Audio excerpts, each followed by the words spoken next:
Deborah had always known she was different. At 25, she wasn't just another waitress at La Fontaine, a high-end restaurant tucked away in the heart of Raleigh, North Carolina. Beneath her quiet demeanor, behind the plates she carefully balanced and the smiles she effortlessly flashed, was a dream that pulsed fiercely within her. A dream that most didn't see. Music. Not just any music, but the kind that could stir hearts and change lives. Since she was young, Deborah had found solace in the piano. The sound of its keys was her refuge, her sanctuary from a world that often seemed too heavy. But the reality of life had always kept her feet on the ground, balancing work and responsibility. Her mother had worked tirelessly to provide for their family, a single parent with dreams too, but no means to pursue them. Music became the rhythm of their modest lives, even if it meant Deborah had to put her own aspirations on hold. La Fontaine was her stepping stone. While the grand piano in the corner of the restaurant whispered promises of what could be, Deborah was always too busy to indulge. But every now and then, during her brief breaks, she would slip away to the back room, her fingers finding their way to the keys, pouring her soul into the music. She wasn't just playing the piano. She was keeping her dream alive. No one at the restaurant knew her secret, except for the familiar hum of the piano, the silent witness to her quiet ambition. But tonight, something would change. Tonight, Deborah would step into the spotlight. Would her talent finally be enough to silence the noise of doubt? The door of La Fontaine swung open with a sudden, almost theatrical force, and the room, which had been buzzing with the usual evening chatter, seemed to pause. The air shifted. A hush descended. All eyes turned toward the entrance, drawn not by the bell above the door, but by the unmistakable presence of the man who had just entered. Leonard Grayson, the wealthy entrepreneur, had arrived, dressed in a tailored suit that screamed money. His every step oozed confidence, arrogance even. He was the kind of man who made an entrance, the kind of man whose presence alone demanded attention. As he walked into the upscale restaurant, flanked by a small entourage of polished companions, the room seemed to shrink in size, as if it were bowing to him. The sharp clink of glasses and the soft hum of the piano played on, but it was clear that Leonard had become the center of attention. His eyes scanned the room, briefly resting on each table, each face, before finally settling on her. Deborah at first, she didn't notice him. She was busy at the bar, arranging drinks and preparing her next task.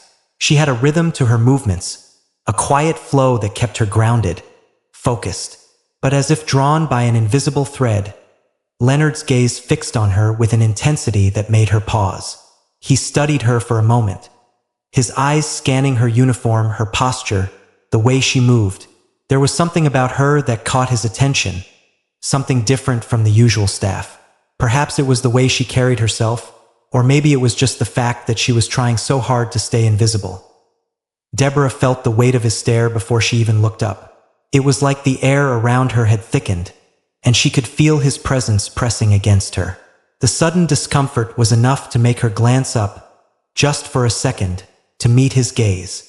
His smirk was all too familiar, the kind that came with a sense of superiority, the kind that always made you feel small. She quickly averted her eyes, feeling the heat rise in her cheeks. She couldn't afford to be distracted. There was work to do, but Leonard wasn't done with her yet.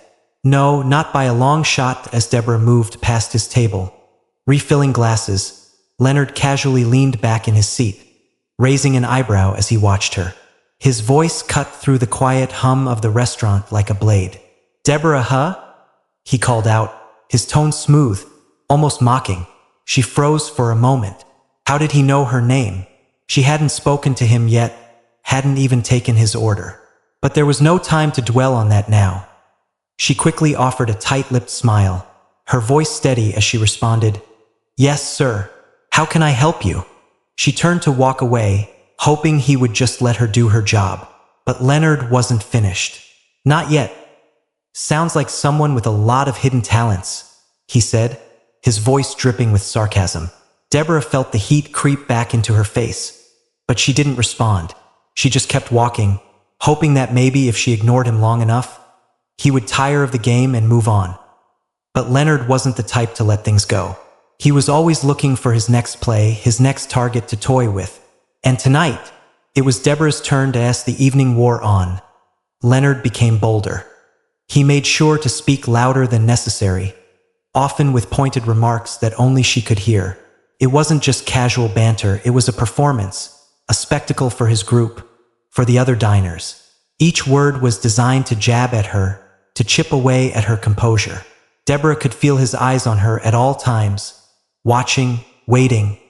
And then, it happened. During a lull in the service, as Deborah approached Leonard's table with a bottle of wine, he seized the moment. "Tell me, Deborah," he said, cutting through the ambient noise with his sharp tone. "What do you do when you're not carrying plates? Surely a young woman like you has dreams." The question stopped her in her tracks. It wasn't the kind of question that people usually asked waitstaff. It wasn't small talk. There was something in his voice that made it clear he wasn't interested in her response. He was baiting her, taunting her. Deborah hesitated, her chest tightening. She wasn't sure how to answer. She had never been one to share her dreams openly, certainly not with someone like him.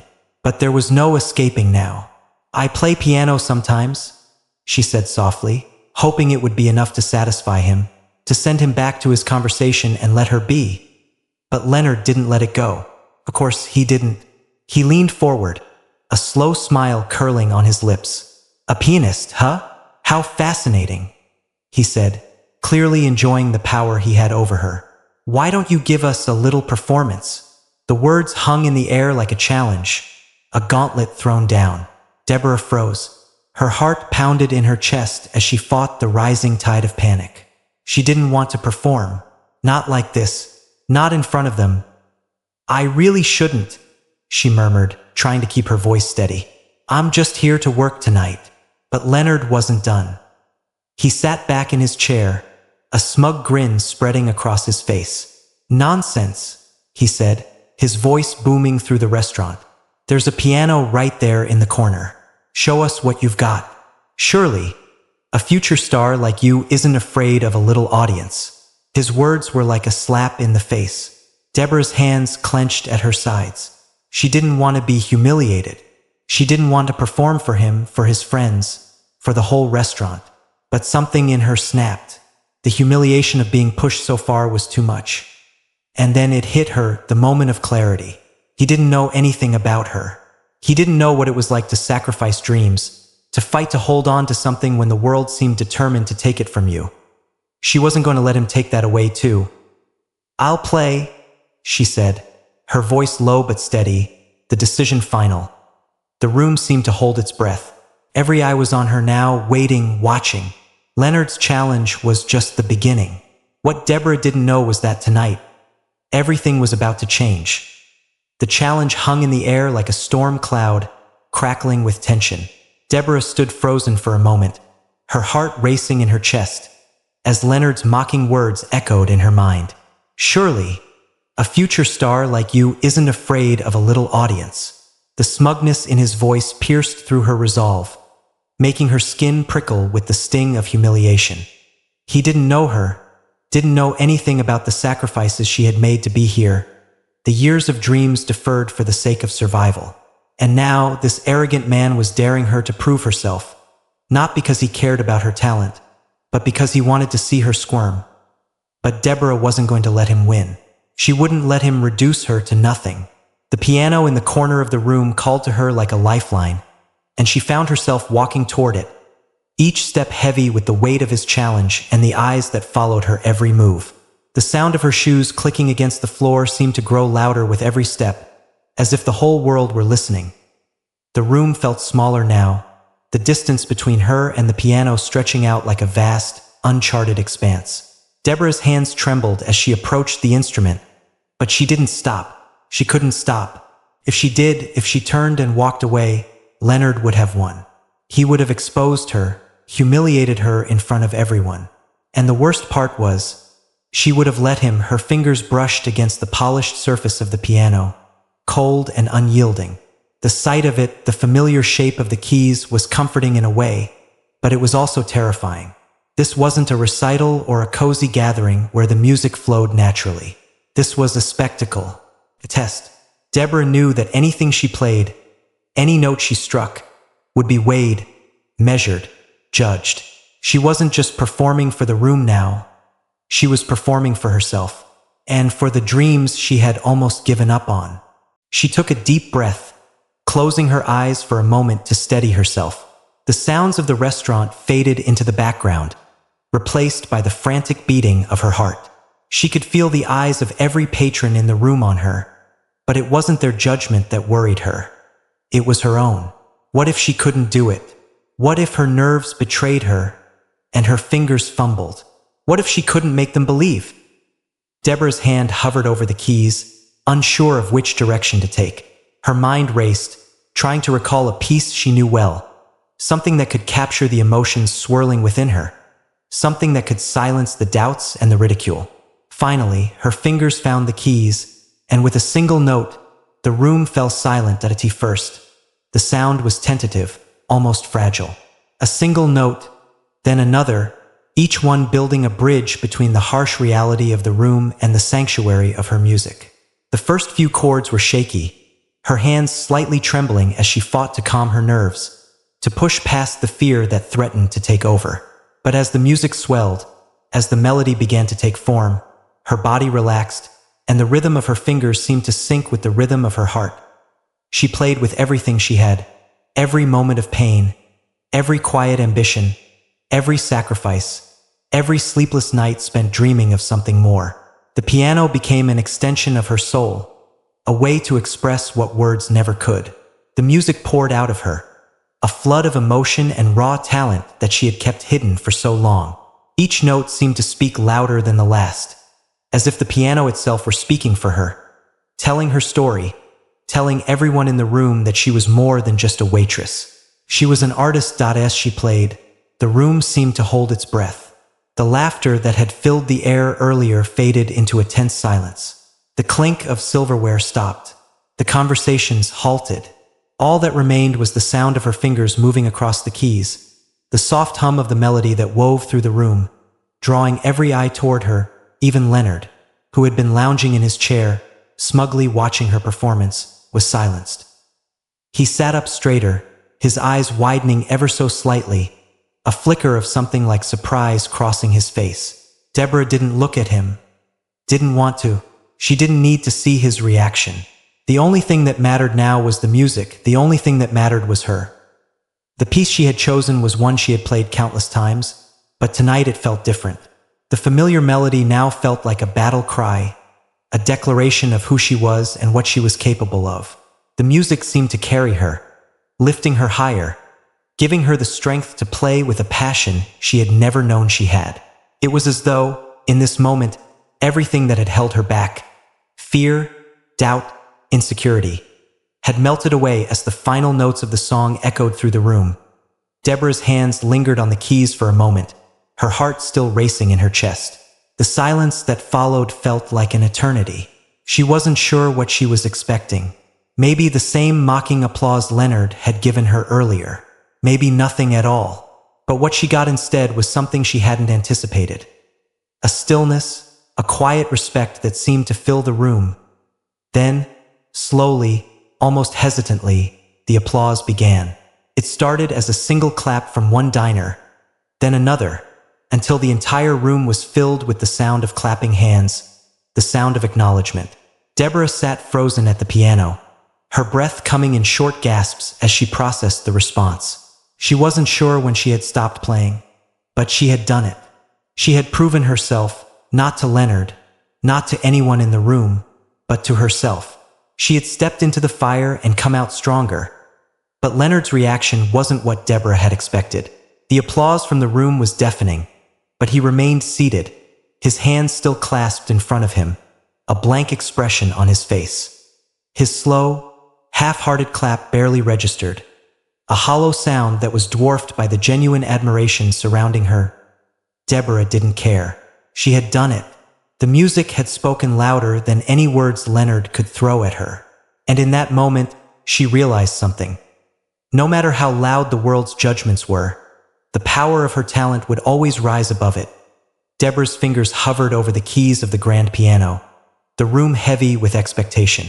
The silence was thick, almost suffocating, broken only by the occasional shuffle of feet, the faint rustling of napkins. It was as though time itself had stopped, waiting for her to make the first move.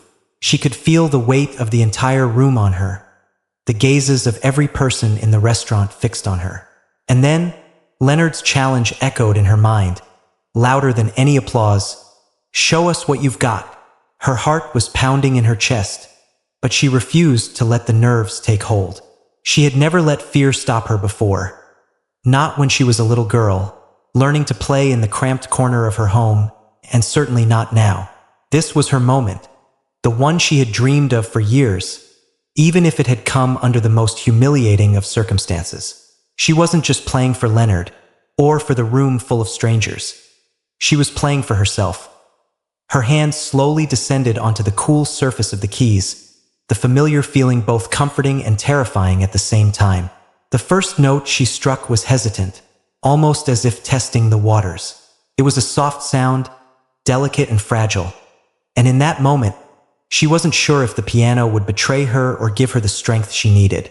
But as the second note followed, and then the third, something inside her shifted. The melody began to flow, smooth and steady, as if the music itself was a current, pulling her deeper into its grasp. She had chosen the piece carefully. It was one she knew well, a song that had been a part of her for as long as she could remember. Clair de Lune by Debussy, a piece that was at once haunting and beautiful, filled with both longing and peace. It was the song she played when she needed to escape, when the weight of the world pressed too hard against her shoulders. It was the song that had carried her through the darkest moments of her life. And now, it was the song that would carry her through this. Her fingers danced across the keys, each note a breath, each chord a confession. She wasn't thinking about Leonard anymore, wasn't worried about the audience or the judgment. The world around her faded, leaving only the music. It filled the space, wrapping itself around her like a shield, blocking out the mocking words of Leonard, the sharpness of his gaze. It was just her and the piano now. The room, once so noisy with clinking glasses and murmured conversations, had gone silent. Deborah could feel the change in the air. She could sense the way the diners, once disinterested, now leaned forward in their seats, drawn in by the haunting beauty of her performance. She didn't need to look up to know they were listening. She could feel their eyes on her, but more importantly, she felt their hearts beginning to listen, to understand. With every note, she poured more of herself into the music. She played for the years of struggle, the long shifts in the restaurant, the endless sacrifices made for a dream that felt so far out of reach. She played for her mother, who had worked tirelessly to make sure Deborah could one day have the chance she never had. She played for the little girl who had sat at an old, out-of-tune piano, dreaming of a life filled with music. Even when it seemed impossible, Deborah's hands moved with a grace that surprised even her. The music was flowing effortlessly now, each note stronger, more confident than the last. Her breath steadied, and with it, the music became a reflection of her inner strength, each note a declaration that she was more than the role she had been forced to play. She wasn't just a waitress, a service worker, or a dreamer sitting in the shadows. She was an artist. She was someone who had the power to touch people's hearts with nothing more than her talent. In the midst of her performance, Deborah could feel a shift. Leonard, who had been lounging in his chair with a smug expression, now sat up straighter. His eyes were wide, his posture stiff. He was watching her intently now, his earlier bravado replaced with something far more subtle. A mix of surprise, disbelief, and perhaps even a hint of respect. But Deborah didn't need his approval. The music was hers and hers alone. It was her voice, her truth, echoing through the room as the song reached its crescendo. Deborah's hands moved faster, with more purpose. The delicate melody began to swell, building into something more powerful, more urgent.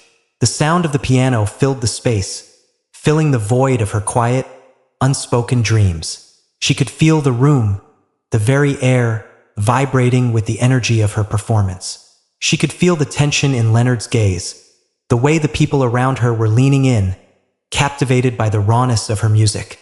For the first time, Deborah didn't feel afraid. The uncertainty that had once held her back, the doubts that had plagued her for so long, all vanished. The piano was her stage, and she was finally letting herself be seen. She wasn't just playing a song.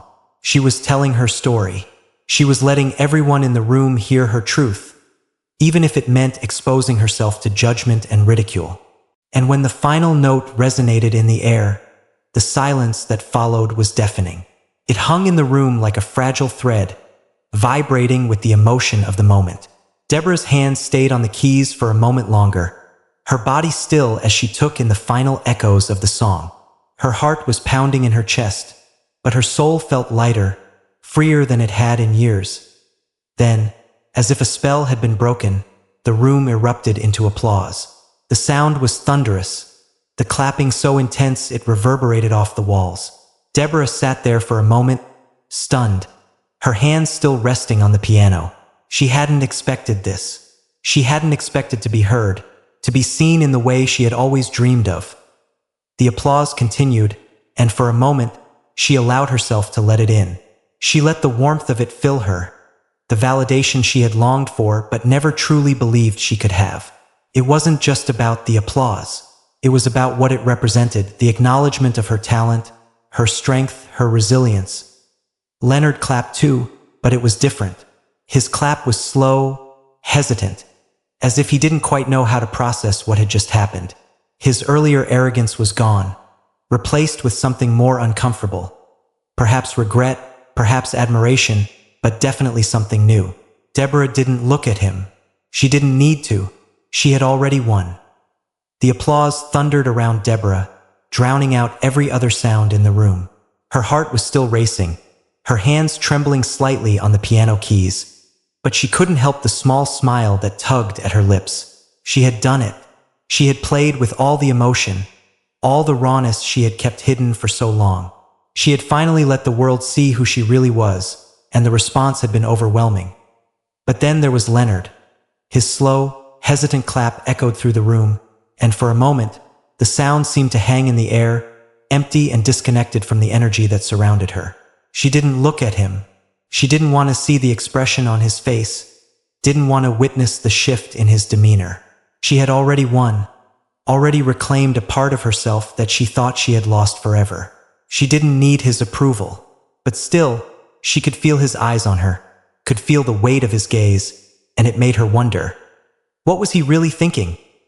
Leonard's clap was half-hearted, like someone playing a role they didn't believe in. His eyes were no longer filled with the smugness they had held earlier. The cocky grin he had worn when he first challenged her was gone, replaced by a look of discomfort, of uncertainty. He leaned back in his chair, clearly trying to regain some semblance of control, but the moment had already slipped away from him. For a second, Deborah felt a pang of satisfaction. She had exposed him for what he truly was, someone who used power and wealth to push others down, to make them feel small. But she pushed the thought aside. This wasn't about him.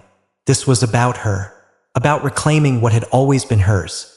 Her passion, her talent, her voice. Still, the nagging feeling remained. What would Leonard do next? Impressive, he finally said, breaking the silence that had fallen over the room.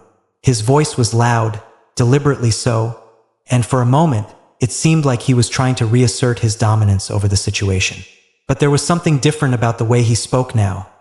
Less confident, more tentative, like he wasn't sure if the words would land as they had before.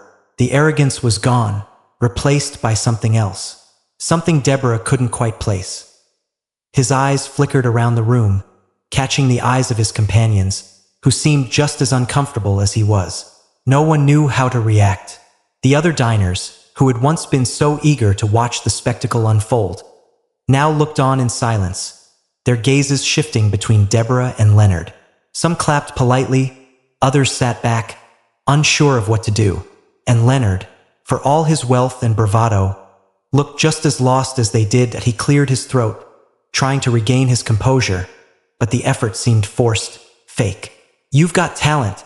I'll give you that," he continued, his words lacking the conviction they had once carried.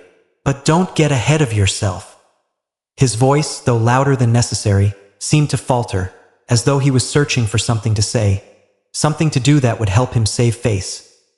Deborah sat still at the piano, her fingers still resting lightly on the keys, her breath steady but her heart still racing. She didn't respond. There was no need. The music had done the talking for her, and the room had listened. She had already proven herself.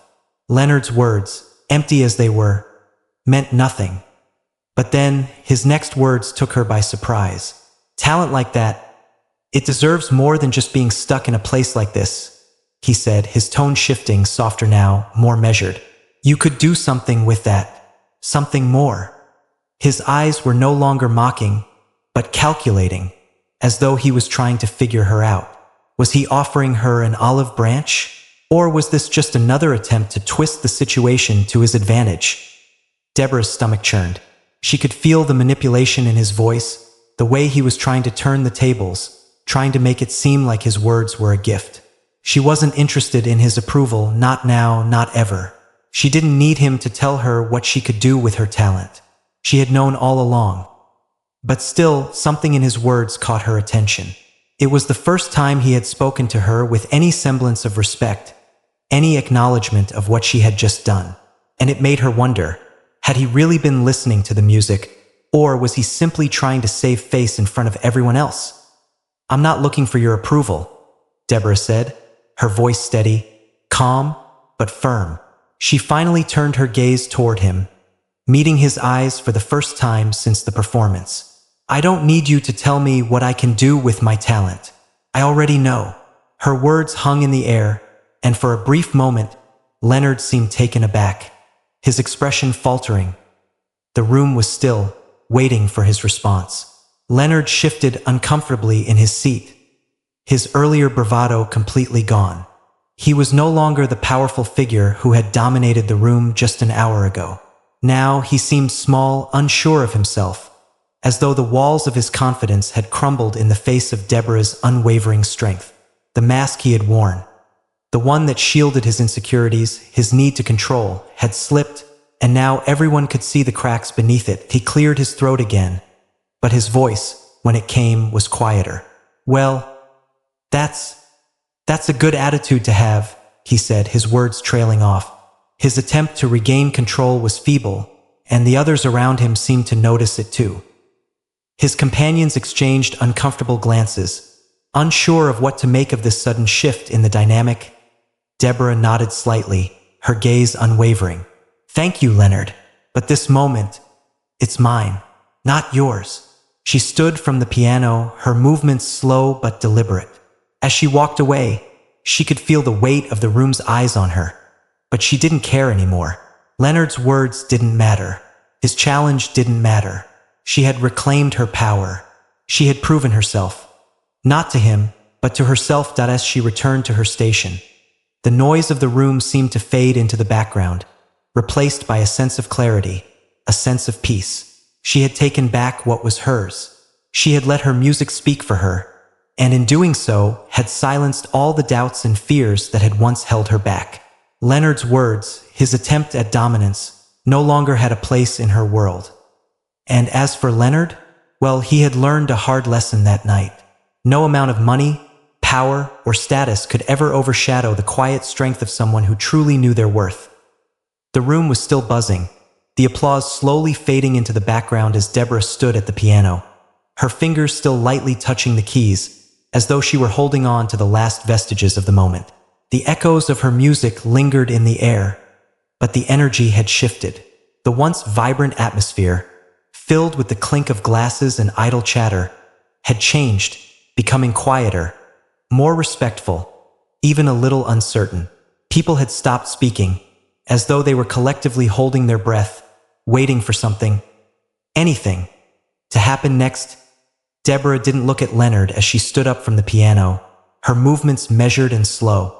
She could feel the eyes of every diner on her, the weight of their gazes heavy, but for the first time that night, she didn't feel the need to shrink away from it. The music had spoken louder than any words could, and in that moment, she knew she had been heard. Her heart still raced from the performance, But there was something else now, something deeper, an unfamiliar sense of calm. It wasn't just the applause that had changed her, it was the shift in the way people were seeing her, the way the atmosphere around her had shifted in response to her talent. As she walked back toward the kitchen, her colleagues, who had been watching from the sidelines, greeted her with smiles, nods of approval, and even a few quiet words of encouragement. The warmth in their expressions was palpable, a stark contrast to the cold, indifferent eyes they had often given her before. It was as though something in her had unlocked, not just for the audience, but for them as well. They had witnessed her transformation, the quiet girl who had always blended into the background, into someone who could command a room with nothing more than her music. Deborah had never seen this side of them before, never felt the subtle shift in how they regarded her. It wasn't just the applause that had changed her. It was the respect, the acknowledgement that now seemed to surround her like a protective shield. Leonard, on the other hand, was a different story. He hadn't moved from his seat since the performance ended. His companions, who had once laughed at her expense, now sat in uncomfortable silence, glancing nervously at one another. There was no more casual chatter, no more jokes at her cost. They were all too aware of what had just transpired, the power that Deborah had wielded, not through confrontation or words, but through something far more subtle, far more profound. Music had been her weapon, and it had cut through their arrogance like a knife. Deborah could feel Leonard's gaze on her as she passed, but she didn't look back. She didn't need to. She knew what he was thinking, or at least she could guess. The man who had once dominated the room with his wealth and condescension was now shrinking in his chair, clearly trying to save face.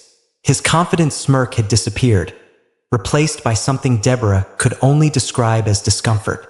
The bravado he had worn like armor earlier was now gone, as if it had evaporated in the face of her raw, unrelenting talent. His next words, when they came, were a feeble attempt to regain control of the situation, to reassert his power in the only way he knew how. "That was unexpected," he said, his voice a little louder than necessary, but it lacked its usual bite. His companions glanced at one another, unsure of how to respond. The atmosphere was thick with awkwardness, a stark contrast to the confident, commanding air Leonard had brought with him when he entered the restaurant. That Leonard's slow clap, earlier so dismissive, had now become a hollow gesture. His attempt at praise seemed forced, as if he were trying to convince himself more than anyone else. "You've certainly got skill," he added, his tone no longer mocking, but laced with an uncomfortable edge of something deeper, regret, perhaps, or the faintest trace of admiration. But Deborah didn't need his empty compliments. She didn't need him to validate her. As she made her way back to her station, the room gradually returned to its normal pace, though it was clear that something had changed. The once dominant figures, Leonard and his entourage, were now a subdued presence, their earlier arrogance replaced with awkward glances and hesitant murmurs. Deborah's performance had shifted the entire dynamic in the room, and though the world around her returned to its regular rhythm, she could feel the change, the shift in the energy. It was subtle but undeniable. She had become something more in their eyes. Not just a waitress, not just a quiet dreamer, but an artist, someone whose talent was impossible to ignore. As she passed Leonard's table, she noticed that his group was no longer laughing or boasting. The conversations had dried up, replaced by uncomfortable silences. The once immovable figure at the head of the table now seemed small, uncertain, his bravado slipping away with every passing second. The man who had sought to humiliate her, to make her the butt of his joke, was now the one who had been exposed. The tables had turned. Deborah hadn't needed to confront him directly. Her music had done it for her. Deborah didn't linger. She returned to her duties, but something about her felt different. She held herself a little taller, walked with a little more confidence, and for the first time in a long time she didn't feel invisible. The weight of the world that had once pressed on her shoulders now seemed lighter, more manageable. She wasn't just living a life of survival anymore. She was living a life of purpose, a life that was hers to define. And the best part? No one could take that from her. As Leonard and his group eventually made their way toward the door, their exit was anything but grand. There was no loud farewell, No dramatic exit filled with laughter and boasts. Instead, they left quietly, their heads down, their voices barely a murmur as they made their way past Deborah. The change in them was as clear as the change in her. She had won, not just the battle for respect, but the war for her own self-worth. And in the silence that followed, as the last of their footsteps faded into the distance, Deborah stood tall. She didn't need to say anything. The room had already spoken for her. She had stepped into her power, and the world around her had taken notice. The shift in atmosphere was palpable, and Deborah knew, deep down, this was only the beginning. As the night continued and the final moments of Deborah's performance settled into the hum of conversations, something deep inside her shifted. She felt it as she cleared the last table, as she refilled the final glass of wine, and as she stepped back into the rhythm of her duties. It wasn't just the applause or the respect from her colleagues that had changed her. It was her. Deborah had taken a moment that was meant to humiliate her and turned it into a declaration of who she was and what she was capable of. For years, she had allowed the weight of doubt and fear to cloud her vision. She had kept her passion for music hidden, pushed it down beneath the surface of her everyday life, convinced that dreams were for others, those who had the luxury of time, money, or the right connections. But that night, something had clicked. She had shown up for herself in a way she hadn't known was possible. She had stepped into the light, leaving behind the shadows of self-doubt, and what had come from it was more than just a performance. It was a statement. I am here, and I will not be silenced. Deborah had learned something vital through this experience. It wasn't about seeking validation from the world around you. It wasn't about proving yourself to the people who doubted you or the ones who tried to put you down. True power, true confidence came from within. It came from standing in your own truth, from embracing who you are, and from never allowing anyone, no matter how powerful they might seem, to define your worth. As Deborah walked through the restaurant, finishing her shifts, there was a sense of lightness in her steps that hadn't been there before. Her shoulders were squared, her chin slightly lifted. She wasn't the same person who had walked in earlier that evening. She had grown. She had shed a layer of fear, a layer of self-doubt that had held her back for far too long. And though she still had much to learn and many dreams to chase, the road ahead felt brighter. She was no longer just surviving. She was thriving. The greatest lesson that Deborah's experience offers us is simple but profound. Never underestimate your own power. It's easy to get caught up in the voices of those who tell us what we can and cannot do. It's easy to let the judgments, the criticisms, and the mockery of others drown out our own self-belief. But if we allow ourselves to be defined by others, we risk losing touch with our true potential. Deborah's transformation was rooted in the realization that her talent, her passion, her voice were all valid. No external validation was needed.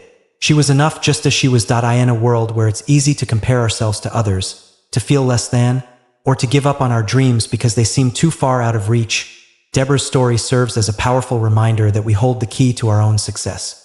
It doesn't matter how many times we've been overlooked, belittled, or told that we aren't enough.